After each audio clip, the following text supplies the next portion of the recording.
Pidieron que primero hablara de política exterior, pero la verdad que lo hago con mucho esfuerzo porque la respuesta a las preguntas del orador anterior, brillante orador, tienen respuestas todas de política argentina, ¿no?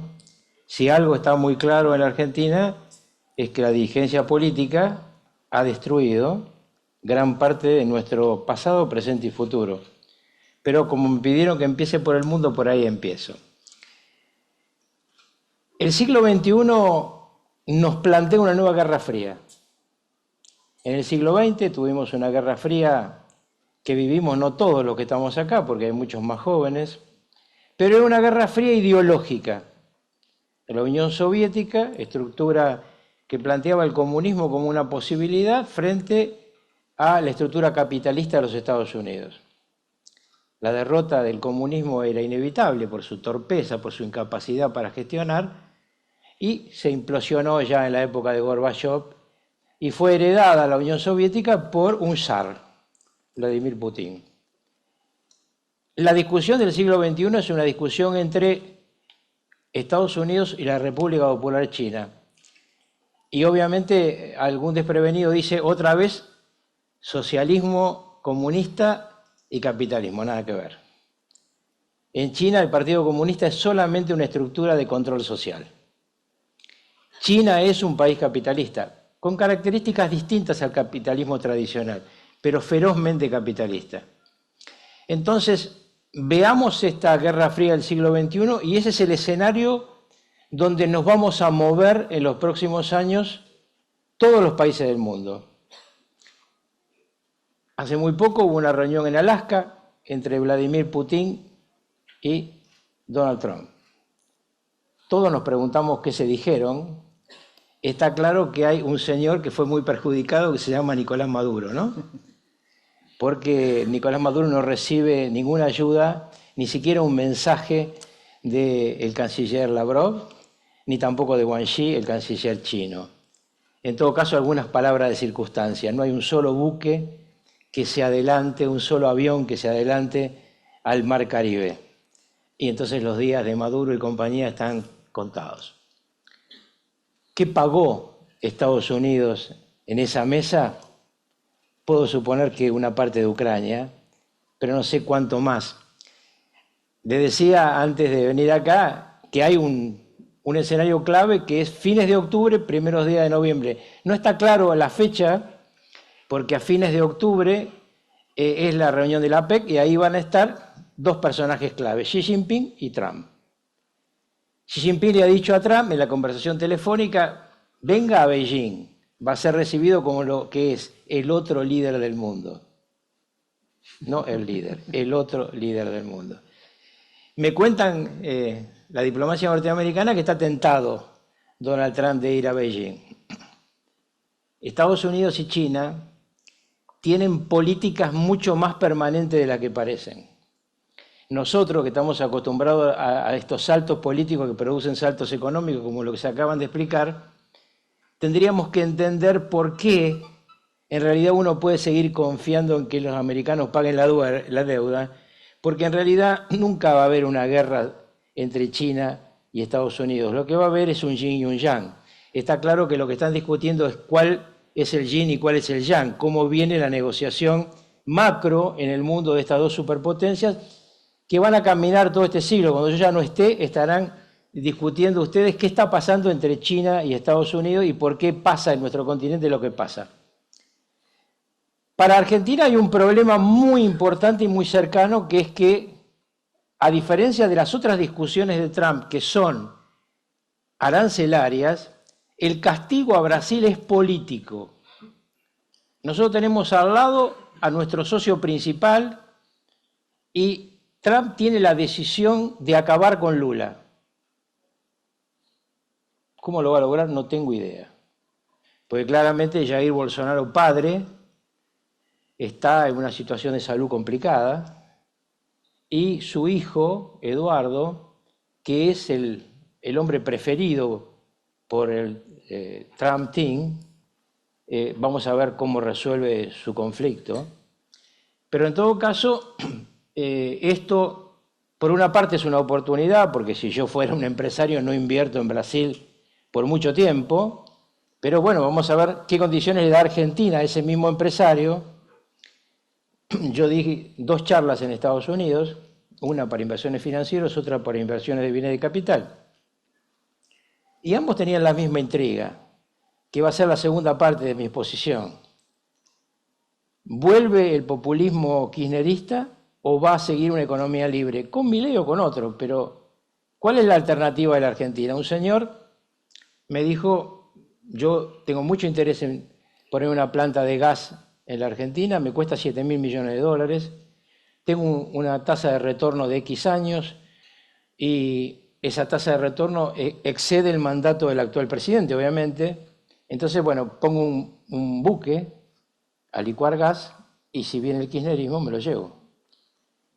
Bueno, esta realidad internacional entonces, que la estoy explicando muy sucintamente porque me parece que lo ideal en una charla de este tipo, que después ustedes pregunten si le quedan dudas, me lleva inmediatamente a seguir lo que también se acaba de explicar en materia económica, que es la realidad política de estos días.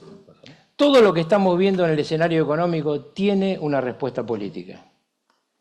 El gobierno se comió un bife fenomenal en provincia de Buenos Aires. ¿Por qué se lo comió? Bueno, fundamentalmente porque el gobierno, aunque parezca mentira, políticamente tiene actitudes naif. No tener suficientes fiscales en la provincia de Buenos Aires no tiene límite. Dale, ponela. Les voy a contar entonces lo que yo veo para el 27. Hasta hace poco teníamos a este señor y nadie sabía qué pasaba. Déjame primero lo que estábamos recién. Sí, estoy tratando. Este señor que parecía que era lo que venía ahora y en el 27, yo he escuchado a muchos hablar de qué iba a pasar en el 31, porque los argentinos somos así, ¿no?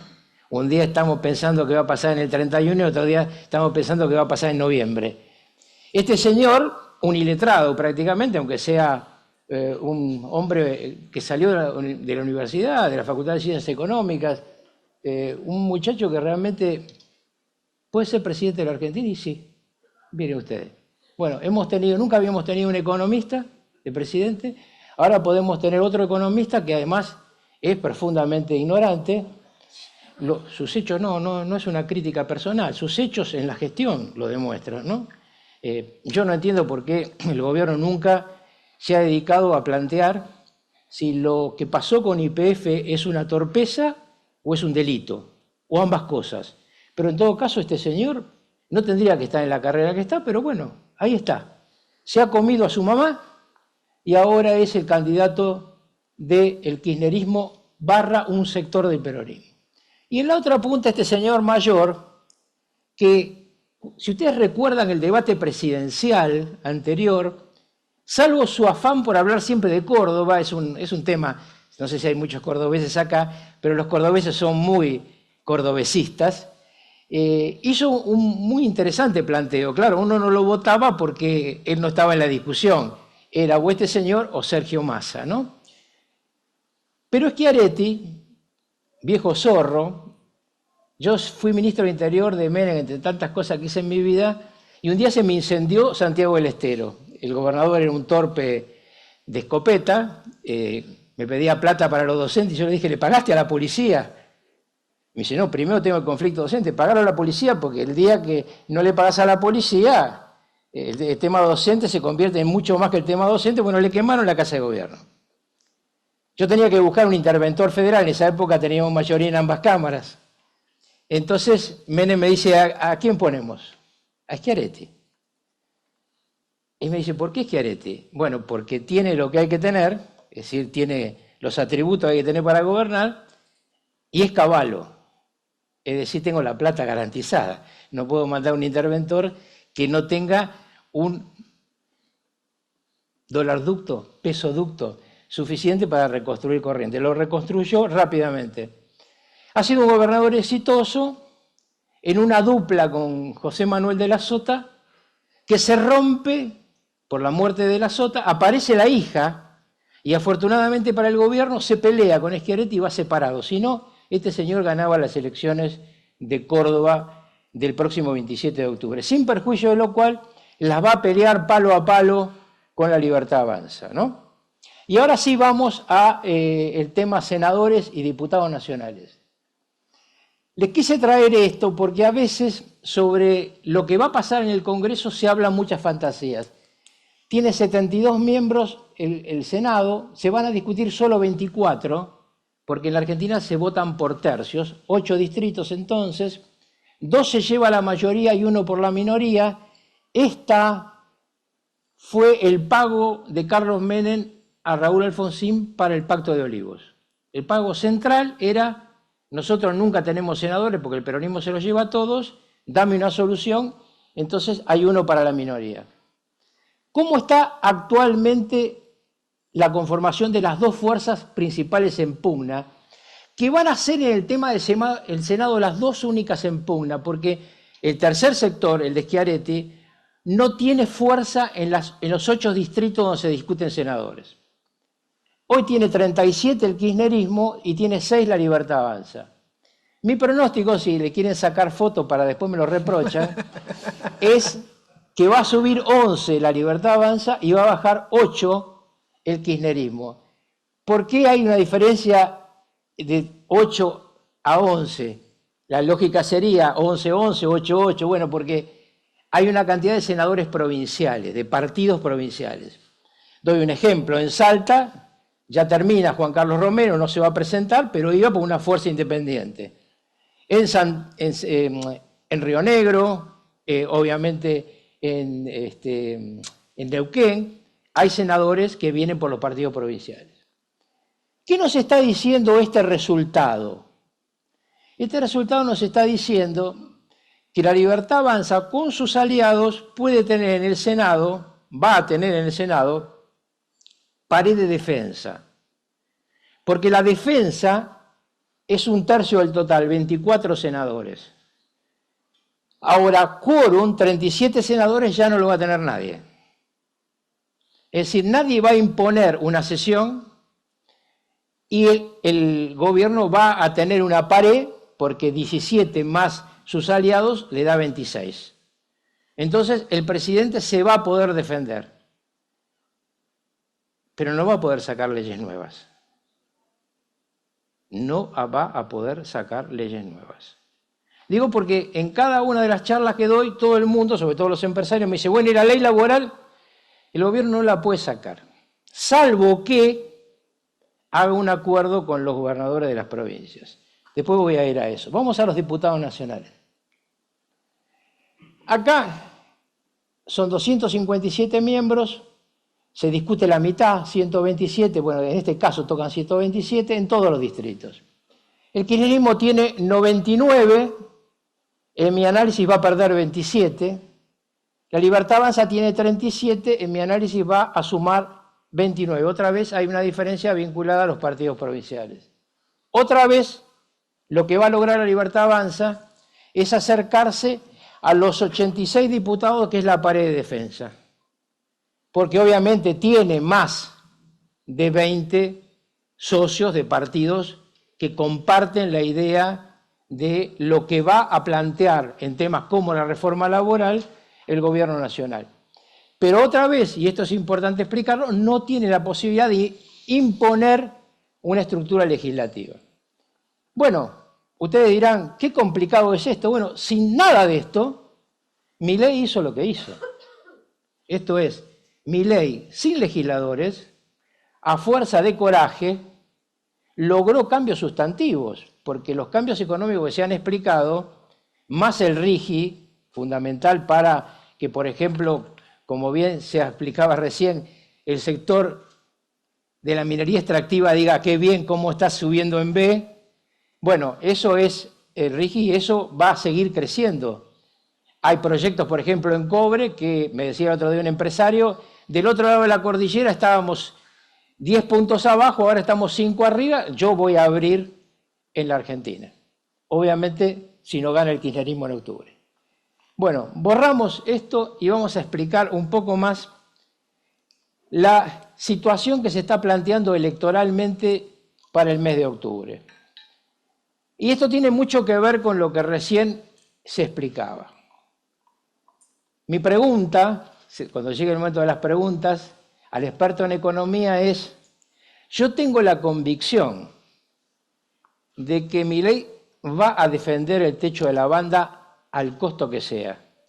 Entonces después me va a interesar que él me cuente cuál es el costo que sea, porque yo estoy seguro que va a defender el techo de la banda. Quiero meterle en esto un componente importantísimo. Para Donald Trump, Milei es el hombre al sur del río Bravo. No hay otro personaje al que quiera ayudar como a Milei.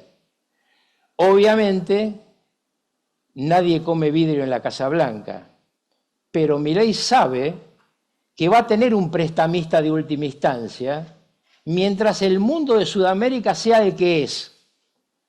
Si en Brasil hay un presidente pro-Trump y en Venezuela hay un presidente pro-Trump, dejaremos de ser Cenicienta y habrá llegado el momento de pensar que a las 12 de la noche nos podemos convertir en zapallo. Pero falta primero porque el tema venezolano, que todos los venezolanos quieren que sea muy rápido, no es sencillo.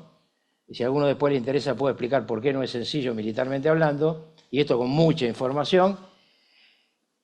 Y lo de Lula tiene por lo menos 1 año y medio más. Entonces, digamos que tenemos un tiempo, casi todo el gobierno de Milei, para que Milei aproveche este respaldo que es espectacular. Cuando uno habla con la gente del poder en Estados Unidos, realmente para ellos Milei es el hombre al sur de Río Bravo. Pero bueno, eso hay que aprovecharlo y a lo mejor esta es la respuesta al planteo de qué hacemos para defender el techo de la banda, tener un prestamista de última instancia. Claramente el acuerdo con el Fondo Monetario Internacional fue político. A mí me consta cómo se forzó la decisión de los países que están en el BOR por parte de Estados Unidos, porque tenían una orden de la Casa Blanca. La misma orden que estableció que se presentaran como amigos Juriae en el juicio de YPF y en tantas otras cosas que todos los días vemos. Argentina no ha cumplido con Estados Unidos en temas centrales como ley de patente y sin embargo estamos en una muy buena relación con Estados Unidos. Temo el día que todo lo otro ande mejor y se les ocurra pasarnos la cuenta. Pero bueno, para terminar esta parte política y luego lo que creo que es la mejor en estas charlas, someternos a las preguntas ambos, lo que quiero plantear es, el 29 de octubre es claramente un momento clave para la historia argentina. Porque lo que hizo Milei hasta acá es fantástico, pero hay un sector de la sociedad al que no le es suficiente. Y esta es la duda profunda que yo tengo si entiende el gobierno. ¿Qué quiero decir con esto? El presidente dice, si realmente la gente no llegara a fin de mes se moriría en la calle. Bueno, no llegar a fin de mes es algo mucho más complejo que un tema de inacción. Es sentir que el esfuerzo no te sirve, que te rompiste, que ves que la inflación baja, que ves que los precios no suben, pero que tu bolsillo no se recupera. Ha tenido una gran acción en los de más abajo. Por eso la UH, bien manejada por capital humano, le permite tener a Milei todavía un sustrato muy fuerte en los sectores más humildes. Gana en las villas de emergencia, empieza a perder votos en la clase media baja y en la clase media alta femenina. Cuando uno ve las encuestas, la clase media hombre deja pasar algunas cosas, las mujeres empiezan a molestarse porque dicen, bueno, el gobierno hace cosas parecidas al kirchnerismo. Bueno, la verdad que comparar lo que hizo el kirchnerismo en estos últimos 20 años con algún error, desliz u omisión que haya hecho este gobierno es ridículo. Pero lo importante es cómo siente la gente. Hay un estudio, y con eso termino, de la Universidad de Cambridge, que creo que puede explicar muchas de las cosas que nos pasan a los argentinos. Estudiaron durante 50 años las democracias del mundo. El 82% de las personas que votan en el mundo votan por emociones y no por racionalidad. Y hay un análisis, también los norteamericanos hacen los suyos, muy interesante de otra universidad norteamericana sobre el nivel de violencia de la sociedad norteamericana, donde yo tengo 3 nietos. Esa sociedad se planteaba, antes de la llegada de Trump, que más de 1/3 de los votantes estaba dispuesto a impedir por la violencia que llegara Trump. Y otro tercio de los votantes estaba dispuesto a lograr por la violencia que llegara Trump. Es la sociedad que parece en su convivencia, cuando uno camina por ahí, uno va de vacaciones, pero yo, como les digo, tengo nietos, he vivido mucho tiempo en Estados Unidos, parece una sociedad muy distinta de ese trasfondo violento. Entonces, la violencia que hay en el mundo no es exclusiva de la Argentina. Claro, nosotros vemos la violencia que nos cae, pero realmente entre risa y risa es hora de entender que somos un país mucho más tranquilo que lo que nosotros mismos pensamos. Y ahora sí estoy dispuesto a contestar preguntas.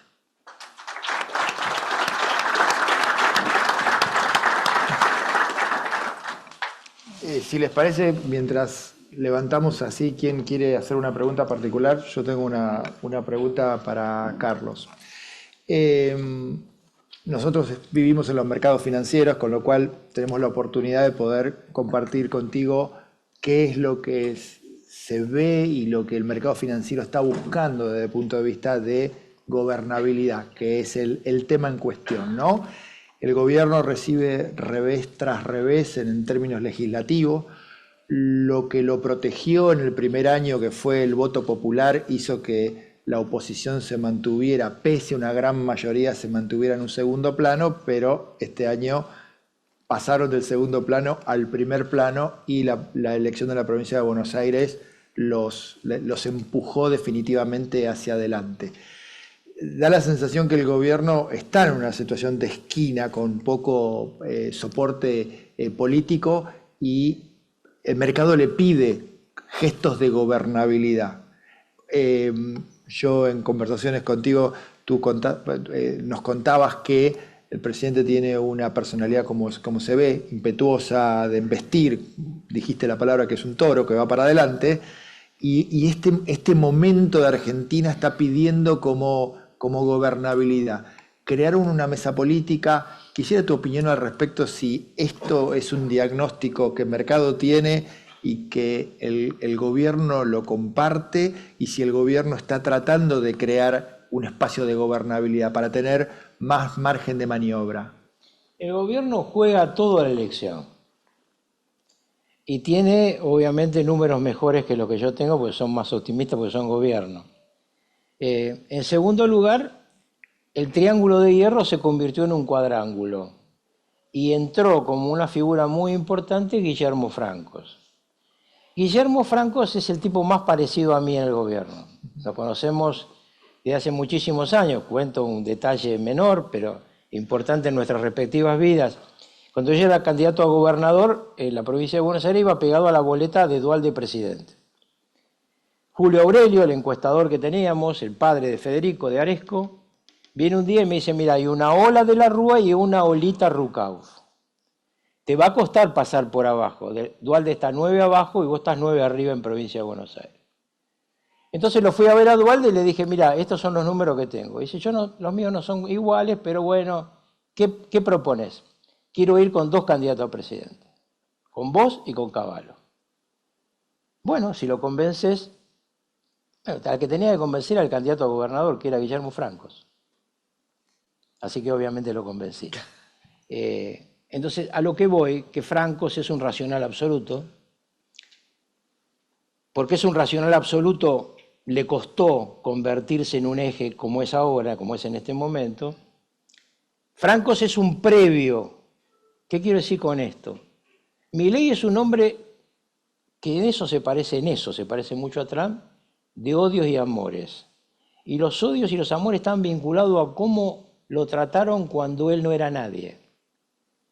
Y Guillermo Franco era el CEO de Aeropuertos Argentina 2000, que lo protegía cuando él era un economista de ese grupo. No era Urnequian, era Francos. Francos llega a la conducción de aeropuertos porque bueno, hay un cambio bastante traumático en esa conducción y él llega. Francos es hoy el hombre que está tomando las decisiones de cara a la negociación con los gobernadores y a la negociación después del 29 de octubre, porque yo decía recién que hay que sacar leyes en acuerdo con los gobernadores. Franco cree, yo también, que muchas leyes, aún la ley de reforma laboral, se puede llegar a sacar en un acuerdo con los mismos gobernadores que hoy están del otro lado del mostrador porque tiene que ir a una elección. Y cuando vos vas a una elección, maximizás tu postura y minimizás la del adversario. Obviamente el problema central sigue siendo para los mercados externos, por ahí también para los internos, pero para los externos sin duda el kirchnerismo.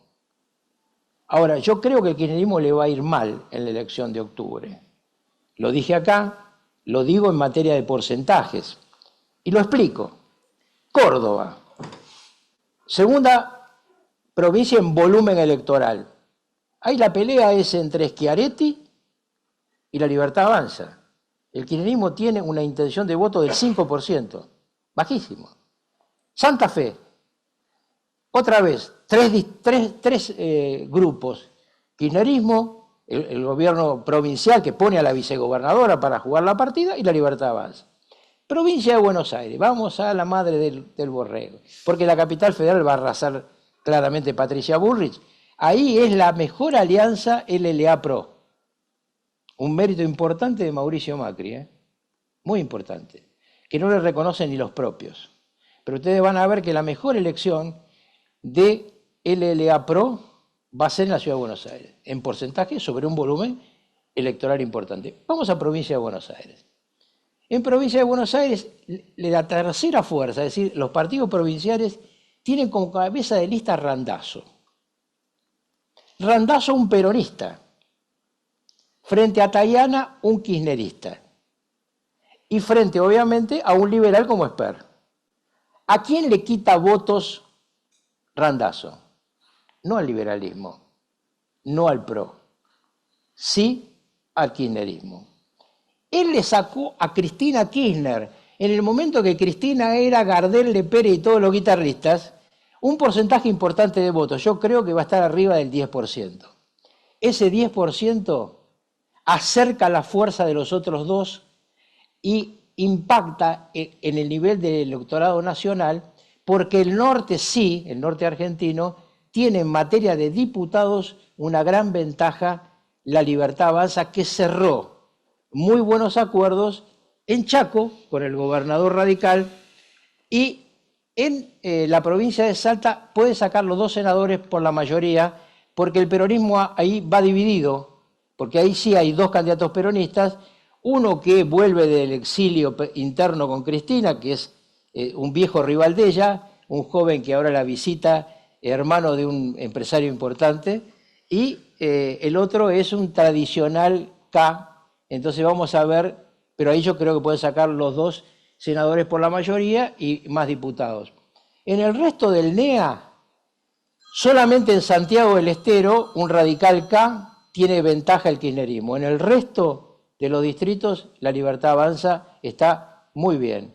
Y en el sur argentino aparecen los partidos provinciales, que los cité hoy al comienzo, así que hay muchos tercios. Entonces mi sensación es que a nivel de voto nacional, claramente La Libertad Avanza va a tener más votos que el kirchnerismo y esto va a ser bueno para los mercados, porque los mercados, está muy claro, miran las cosas muy a grosso modo. Yo otra vez vi un informe de JP Morgan Chase sobre los resultados electorales en la Argentina y dije, che, ¿en serio pagaron a un tipo que dijera esta pavada? Porque vos no podés analizar esto por número de votos. Tenés que analizarlo por qué pasa en el Senado y qué en la Cámara de Diputados. Entonces, yo creo que realmente va a tener una ventaja importante el gobierno en el momento del número y en el momento del resultado, no solamente numérico, sino de legisladores, y esto va a darle tranquilidad a los mercados.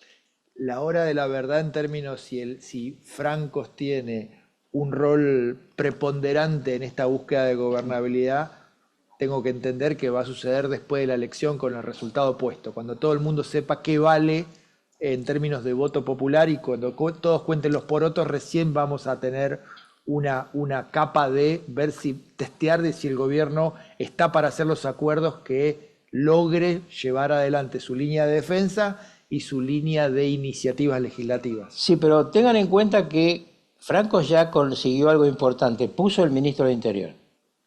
Nos hemos olvidado de la importancia del ministro de Interior. Yo fui ministro de Interior y sé que vos ahí tenés algo muy importante que es la chequera. Y la chequera define muchas cosas. ¿Alguien que tenga una pregunta que quiera compartir con nosotros? Ahí, Martín, por favor. ¿Qué tal? Dos preguntas para Carlos. La primera, ¿qué porcentaje tendría que darse para que esos senadores y diputados, o sea, porcentualmente para leerlo el 26 de octubre, por un lado, es 38, 40, bueno, el número. Y en segundo lugar, ¿qué pensás que ocurriría si no se da el escenario? ¿Cómo quedaría la gobernabilidad de los últimos 2 años? Bueno, en el caso de los senadores, la importancia global de los votos no es significativa, porque vos lo que tenés es mayorías y minorías. Digamos, la Libertad Avanza en los 8 distritos o saca 2 o saca 1. El análisis que yo he hecho es un análisis sumamente austero. Yo lo estuve discutiendo hoy con un candidato a senador, él me decía, vamos a sacar 13, no 11, bueno, está bien. En todo caso, no es un tema de números globales. En el caso de los diputados, sí, ahí van a aparecer los números globales. Pero esos números globales tampoco son representativos en un sistema de repartición proporcional. Porque suponete que no llegue al 40, como yo creo que sí va a llegar la Libertad Avanza. Y suponete que supere el 30, cosa que dudo mucho, el kirchnerismo. Por lo que explicaba antes, porque hay una fuerza en el medio que se lleva votos, ¿no? Aún así, el número de legisladores varía muy poco, porque el sistema de repartición proporcional y el hecho de que se discuta 1/3 del Senado y la mitad de la Cámara de Diputados le pone límites. Es decir, Milei nunca va a tener, salvo que sea reelecto, el quórum en ambas cámaras. Y aún siendo reelecto en el 27, no sé si lo logra en el Senado. Falta lo más importante, ¿qué pasa en un escenario negativo? No, eso que lo responda él. Me interesan los dos. La parte política, ¿qué pasa? Y qué pasa en la parte económica. No, en la parte política, yo le decía ya varias veces a ellos que hemos hablado, Milei no es un león, es un toro Miura. Es un tipo que siguen vistiendo. Es ese tipo de personaje que muere con las botas puestas, no va a retroceder nada, nada. Ahora, en términos económicos, vamos a el experto es él. Un escenario confrontativo. Lo vamos a hacer hablar un poco a Fernando. Tengo una... Responde esa parte. Claro. Dale, perfecto. Ahí está. Bien, bien. Haciéndose... A ver, claramente si no se revierten las expectativas, ninguna empresa, ningún país, nada es sostenible. Si cualquier empresa, cualquier país tiene que pagar el 100% de sus vencimientos sin ningún tipo de financiamiento, todos quiebran. Entonces, Argentina no sería la excepción. ¿Qué puede ayudar? Si Trump ve que es el hombre al sur de Río Grande y está dispuesto, de Río Bravo, y está dispuesto a darle financiamiento, bueno, la visita de Besen en abril creo que es la bala de plata que tiene el gobierno contra la incertidumbre. Ahora, ¿no logras eso? Y bueno, claramente vas a tener una nueva crisis de deuda, vas a tener que dejar que se vaya el tipo de cambio, por detrás irá la inflación, te quedás sin programa antiinflacionario y creo que se acaba el programa de gobierno, ¿no? ¿Está bien? Sí, más claro. Sí, adelante. Un segundo, por favor. Así te escucha la gente que está online. ¿Alosca, los asusta Trump? Alosca, ¿los asusta una intervención de Trump en Venezuela? No lo sé. A Cristina debiera preocuparle, porque lo que busca Estados Unidos con el cártel de los soles es mucho más que Venezuela. Lo que quiere el Departamento de Estado, por instrucción del presidente Trump, pero sobre todo porque Marco Rubio es quien es. Marco Rubio es el hijo de 2 cubanos exiliados de la dictadura castrista. Marco Rubio sueña con ver en uniforme naranja a muchos líderes latinoamericanos, empezando por Maduro, siguiendo por Petro y siguiendo por Cristina Kirchner. La gran pregunta que uno se plantea es, ¿va a hablar alguno de los 5? Hay una contabilidad paralela muy conocida que tienen Diosdado y Maduro porque se recelan mutuamente, se odian mutuamente. Yo no sé si ustedes saben, pero lo cuento porque es algo que no me molesta contar, no es un secreto de Estado. Algunas cosas desgraciadamente no las puedo contar, pero esta sí. Cuando muere Chávez, Cristina Kirchner llega, antes de que empiece el velorio, los reúne a la cúpula en ese momento. Diosdado parecía ser el que se quedaba con la manija. Y ella dice, tengo acá el testamento político del comandante Chávez. El presidente es Maduro y si tienen alguna duda le preguntan a Raúl Castro. ¿Por qué esta última frase? Porque todos los guardacorps eran cubanos, ¿no? Aún lo de Diosdado Cabello. Entonces, Cristina ha tenido mucho rol con esa gente. ¿Qué va a pasar? ¿Dónde fue la plata del narcotráfico? ¿A quiénes contamina en América? Lo sabremos si hablamos. No solamente en América, ¿eh? Yo les adelanto que en días no muy lejanos Rodríguez Zapatero, es presidente de España, se va a encontrar con una situación muy complicada en Estados Unidos. Fernando, en estos dos escenarios, digamos, nos planteaste un escenario extremo de una total falta de confianza donde países y empresas no pueden atender sus vencimientos si no tienen una ventana de financiamiento. Pero este gobierno se las arregló y mucho para convivir con un riesgo país, creando las condiciones para poder atender la deuda. ¿Ves un escenario en donde el riesgo país no termina de bajar al punto de que se abren los mercados voluntarios de deuda? Y en ese tránsito, ¿cómo vive el mercado financiero para poder atender un tránsito que no es de alguna manera una falta total de confianza, pero es un gobierno que logra una elección mínimamente razonable, defensiva, y que tiene que seguir construyendo gobernabilidad, y los mercados no le validan eso en términos de riesgo país y reapertura de los mercados? ¿Cuál es el tránsito que ves en un escenario así? Creo que ese escenario es parecido al que le tocó al gobierno desde que asumió hasta segundo semestre, cuarto trimestre del año pasado.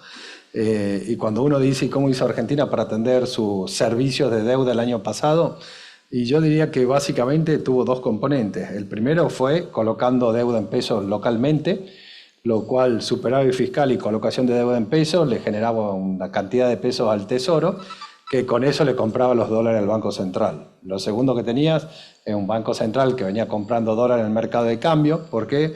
Porque el nivel de monetización había sido mínimo, se empezó a recomponer la monetización, y como el Banco Central no emitía pesos, la única forma de lograr esos pesos era vendiéndole dólares al Banco Central. Bueno, el Banco Central compraba dólares, emitía pesos, el Tesoro colocaba deuda en pesos, y básicamente con esa deuda en pesos le compraba los dólares al Banco Central y atendía sus servicios de deuda. Entonces creo que el escenario debería ser algo parecido a ese. Si uno piensa, yo creo que estamos en un momento hoy de demasiada distorsión de precios y de tasas de interés, pero de nuevo, creo que si uno agarra qué pasó en Argentina desde el fin del 23 hasta abril de este año, creo que todas las variables iban convergiendo de manera bastante positiva. A partir de la banda ancha se empieza a ver el deterioro de incertidumbre de tipo de cambio, y ya se empieza a ver desde abril que empiezan a subir las tasas reales activas, y se empieza a ver que en abril actividad económica toca un máximo y empieza a caer mucho antes del evento LEFIS, con lo cual, y después vinieron las LEFIS y fuimos a niveles de tasa de interés absolutamente irracionales, en una puja / pelea entre entidades financieras y Banco Central por el manejo de la liquidez, los excedentes de la LEFI, suba de integración, dejar vencer deuda en peso en el mercado, y generó una puja que inicialmente fue un problema de liquidez grande, digamos. Cuando uno veía la forward implicit, la tasa de interés forward implícita en la curva de LECAPS, se veía que en el tramo corto se había disociado mucho la curva, pero en los tramos más largos seguía siendo la forward implícita de antes. Creo que inicialmente fue un problema de liquidez, que después con la proximidad de elecciones, denuncias de corrupción y después el resultado electoral, se profundizó lo que era un problema de liquidez. De nuevo, creo que dada la situación macrofinanciera, Banco Central y Gobierno, revirtiendo un poco las expectativas, uno podría pensar de nuevo en un escenario parecido al que vivíamos antes del 8 de julio, ¿no? Diego. Consulta. Diego.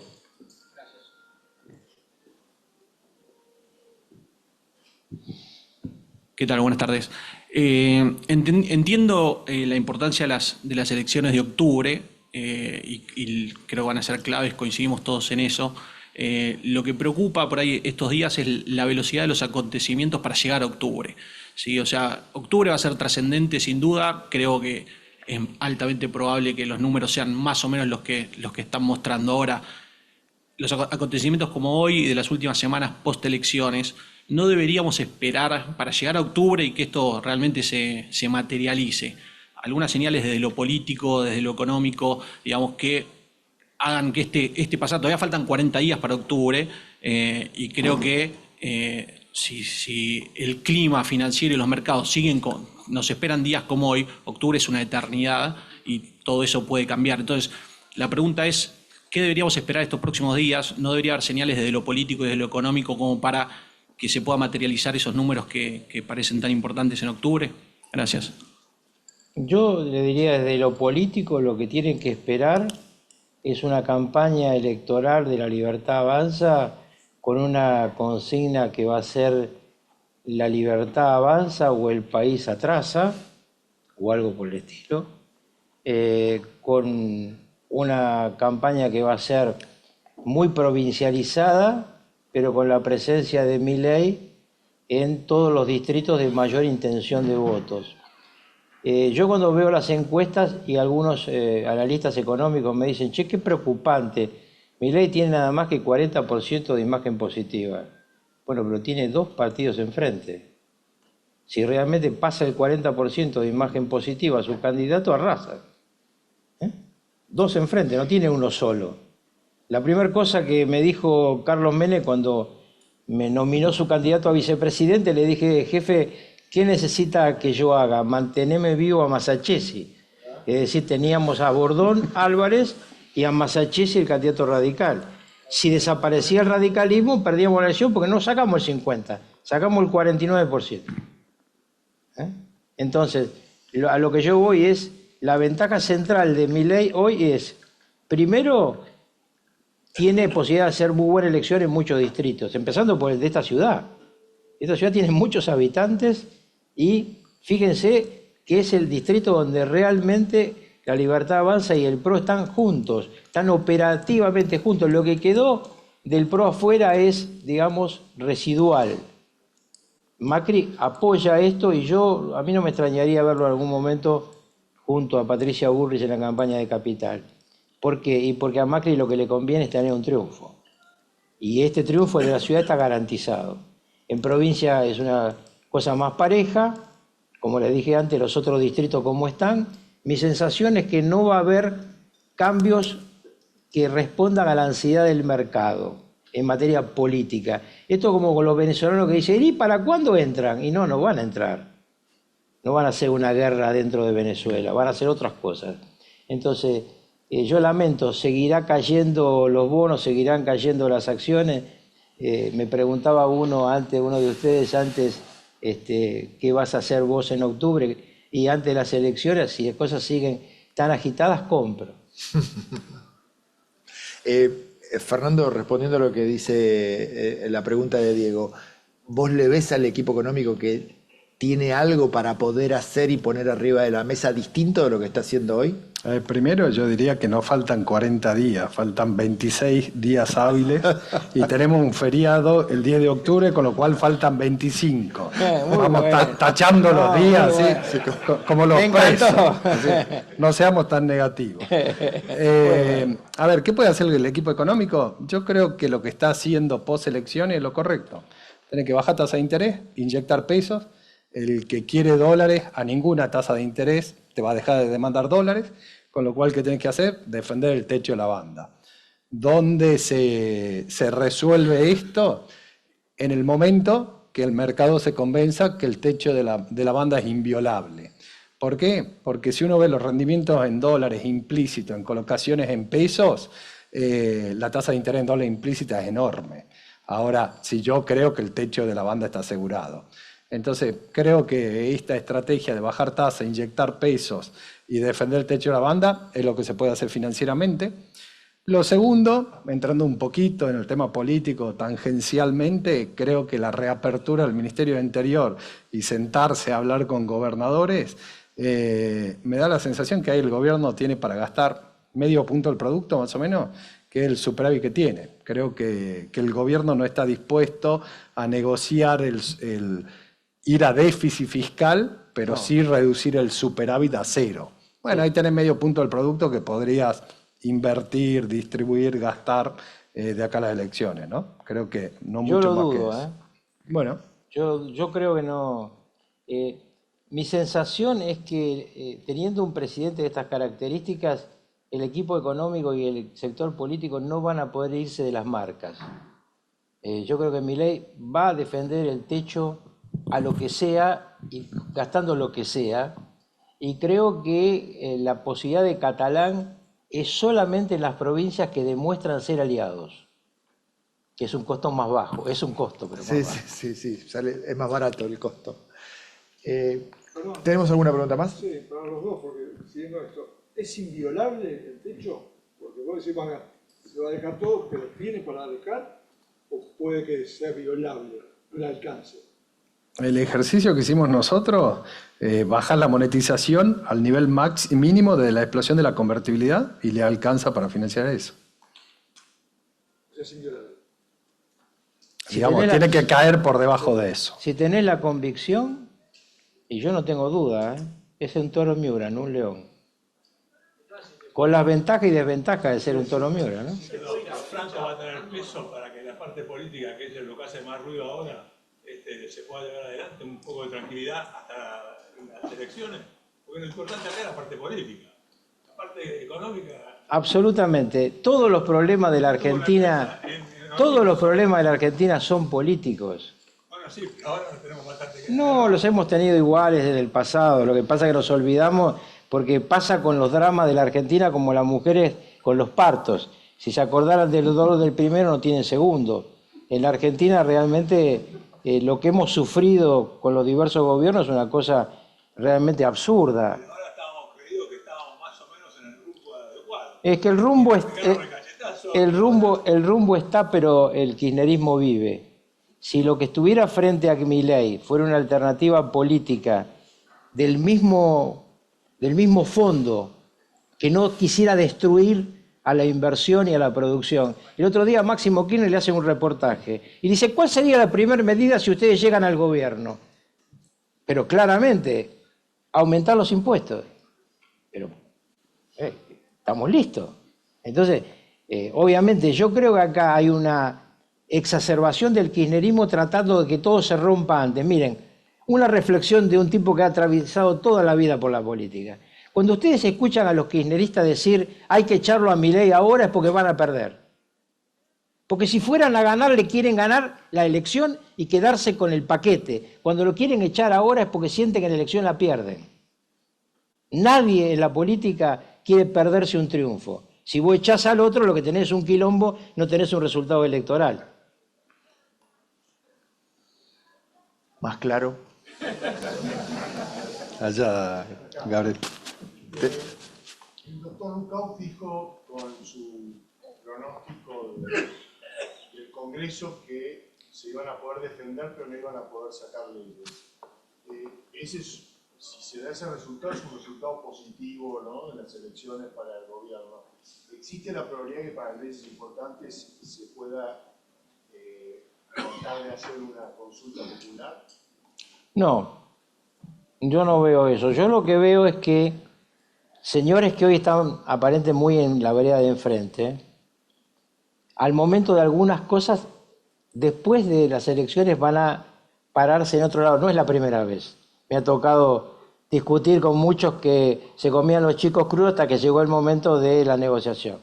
¿Por qué le digo? Porque ¿qué plantean los gobernadores radical y peronista de Santa Fe y de Córdoba? Volvamos a la Argentina productiva. ¿En serio aumentando impuestos o haciendo una legislación laboral como corresponde y bajando la presión fiscal? ¿Ustedes creen que ellos, en el fondo, sus bases, los empresarios que los bancan, porque obviamente, como todo el mundo sabe, la política es cara, los empresarios que los bancan quieren que esos legisladores que van a venir por el sector del medio no aprueben las leyes que necesitamos? Si el tema laboral es uno de los temas que más preocupa, pero no solamente al gran empresario, al kiosquero de mi barrio, al señor que hace mucho tiempo tiene que arreglarme una puerta y me dice, yo le puedo arreglar esta puerta y cambiársela por una puerta blindada distinta si puedo tomar 2 empleados, y no voy a tomar 2 empleados con esta ley laboral porque me fundo. Entonces, este sistema yo creo que sale por acuerdo o no sale. Claramente el gobierno no va a tener número para imponer leyes, sí va a tener número para que no le impongan leyes, que no es un tema menor cuando vos lo que querés mantener es el equilibrio fiscal. Bueno, ¿nos liberan? Perdón, una última para Fernando, que algo se fue hablando. Decías, bueno, el gobierno va a defender el techo de la banda y tiene con qué, y parte de las versiones que hay desde el equipo económico es que de esa manera también dejarían ilíquidos, digamos, o sin liquidez a quienes están comprando en ese sentido, y que el sistema se autorregula al final de eso. Pero el gobierno, creo que lo dijiste, pero para recalcarlo, ¿tiene poder de fuego para que eso termine pasando al final o se puede quedar corto hasta las elecciones? De nuevo, a ver, tiene poder de fuego para financiar una reducción de la monetización que te lleve al mínimo de la explosión de la convertibilidad, digamos, el mínimo nivel de monetización en 25 años. Mucha gente dice, te corre toda la base monetaria, todos los depósitos, todo. No te puede correr todo. Hay que pagar impuestos, hay que pagar sueldos, siempre tenemos algo de peso en los bolsillos, con lo cual nunca se vio una corrida de ese tipo. Entonces, de nuevo, cuando uno dice, hagamos un escenario teórico en el cual la monetización cae por niveles, digamos, debajo del mínimo del año pasado, el mínimo en 25 años, el gobierno le puede hacer frente. Claramente, cada vez que vendés dólares, ¿qué estás haciendo? Sacando pesos, y cuando hay menos peso en el mercado, en algún momento se te estabiliza, ¿no? Con caída de actividad económica. Obviamente, el costo lo pagás con tasa más alta y caída de actividad económica. Perdón, un comentario, ¿no? Estamos hablando de los famosos 25 días, que para caída económica no significan nada. Quizás soy un poco cruel en esto. Vamos a cerrar acá. Quiero un gran aplauso para nuestros oradores. Muchísimas gracias por acompañarnos hoy. Me parece que salió un evento muy redondo. Tenemos un gran diagnóstico. Nos vamos sin la solución. Vamos a tener que sufrir Argentina mañana como la sufrimos hoy. Así que será esperar con paciencia que lleguen las elecciones y que de lo que hablamos acá podamos reconstruir la confianza como para poder seguir adelante. Así que muchísimas gracias nuevamente por acompañarnos. Todo Criteria, muy agradecido.